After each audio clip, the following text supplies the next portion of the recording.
Morning વિદ્યાર્થી મિત્રો, કેમ છો બધા? મજામાં?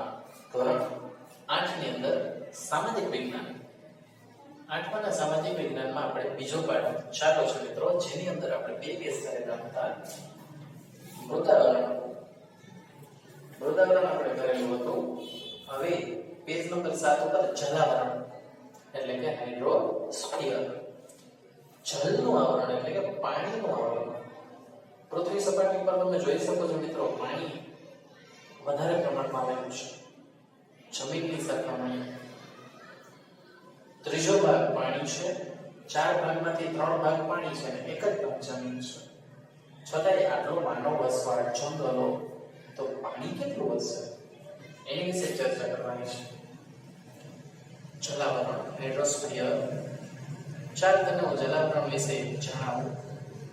પૃથ્વીની સપાટીનો નીચાણવાળો ભાગ પાણીથી ઘેરાયેલો છે, જે જલાવરણ તરીકે ઓળખાય છે. ટેકરીઓ જેવો ભાગ હોય એનાથી નીચાણવાળો હોય ત્યાં પાણી ભરાયેલું હોય એને જલાવરણ કહેવાય. પૃથ્વી સપાટી પર ભૂમિ વિસ્તાર કરતા પાણીના વિસ્તારનું પ્રમાણ વધારે છે. હમણાં જ વાત થઈ. જલાવરણ આશરે 71% ભાગ રોકે છે.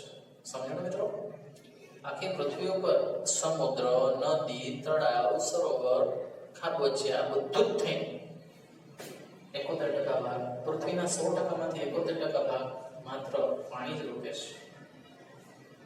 જલાવરણમાં વિશાળ જળ ભંડાર ધરાવતા ભાગો એટલે કે મહાસાગરો, જે પેસિફિક, એટલાન્ટિક, હિંદ અને આર્કટિક મહાસાગર, આવા 4 મહાસાગર તરીકે ઓળખાય છે.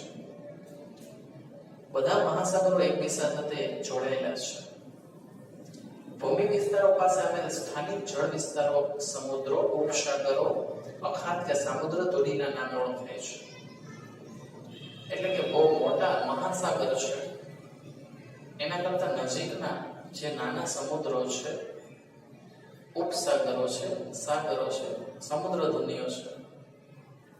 પૃથ્વી પરના મહાસાગરો ખૂબ વિશાળ અને ઊંડા છે. કેટલીક જગ્યાએ 10 થી 11 કિલોમીટર જેટલી ઊંડી ખાઈઓ આવેલી છે. વિચાર કરો, 10 થી 11 કિલોમીટર ઊંડી ખાઈ જમીનની નીચે આપણે જઈએ તો શું થાય? પાણીમાં પૂરું થઈ જાય. મહાસાગરોના તળિયા પણ પૃથ્વી સપાટીની જેમ ઊંચા પહાડો, વિશાળ મેદાનો, ઉચ્ચ પ્રદેશો, ખીણો વગેરે જેવા સ્વરૂપોના બનેલા છે. મમ્મી, આ સમુદ્રમાં કેટલું પાણી હશે? તે તો ખારું હોય છે, તો આપણને કોઈ રીતે ઉપયોગી થાય? હા, પૃથ્વી પરના પાણીના જથ્થાના 97% ભાગનું પાણી સમુદ્રમાં જ આવેલું છે.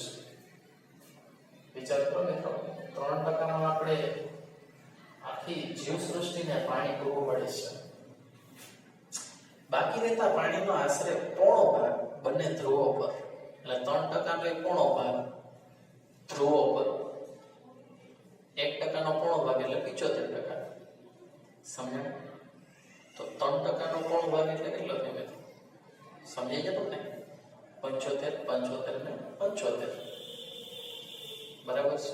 તો 75 ને 4 માં ડિવાઈડ કરી તો 3 એટલે 100%, તો 25% એટલે પોણા સવા 2 ભાગ ધ્રુવો પર તથા હિમાલયના બીજા ઊંચા પર્વતો પર બરફના રૂપમાં છે.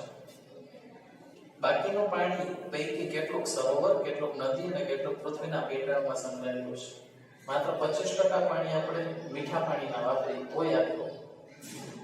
પીવાલાયક પાણી ખૂબ ઓછું છે. આ મીઠું પાણી જલાવરણની ભેટ છે. જલાવરણ દ્વારા જ આપણે આ પાણી મેળવી શકીએ. સજીવોને જીવવા માટે મીઠા પાણીની જરૂર છે. આ મીઠા પાણીના મુખ્ય સ્ત્રોતો છે એ આધારરૂપ વરસાદ માટેનો ભેજ સમુદ્રમાંથી જ આવે છે. ભેજ આખો સમુદ્રમાંથી જ જનરેટ થાય છે મિત્રો. સમુદ્રમાંથી મૂલ્યવાન રસાયણો, ખનિજો, મીઠું, માછલા વગેરે મળી રહે છે. જેમ ધરતી પર સજીવ સૃષ્ટિનું અસ્તિત્વ છે, તેવી જ રીતે સમુદ્રમાં જીવ સૃષ્ટિ આવેલી છે. મહાસાગરોના મોજા, પ્રવાહો અને ભરતીમાં રહેલા પ્રચંડ શક્તિને નાથીને વિદ્યુત શક્તિ મેળવી શકાય છે. આ સિવાય તે જળમાર્ગ તરીકે પણ ઉપયોગી છે. તો મિત્રો, ઘણી બધી રીતે સમુદ્ર આપણને કામ આવે છે. સમજાય છે તમને?